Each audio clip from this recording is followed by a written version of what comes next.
I got married in 2008, and I had to come back to the United States. And so then I went back to Afghanistan 3 years later. My son I have not seen. He was 2.5 when I met him for the first time. And so when he first saw him, I was afraid.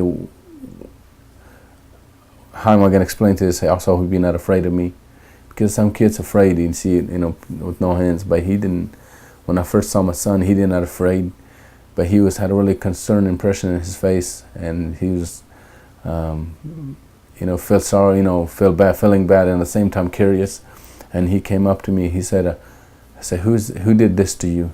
And took his hand, put on his arm, and he said, "Somebody cut your hands with a knife?" I say, "No." I say, I got hurt." So and then one night he woke me up and he wanted to know what happened to my hands. So I had tried to 2.5-year-old. He tried to explain to him. But he took the explanation. We become really good buddies.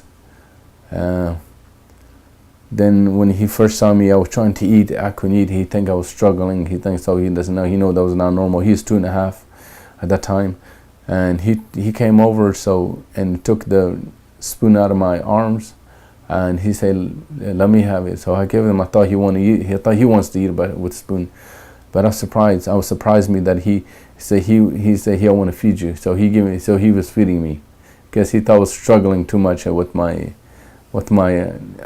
arm.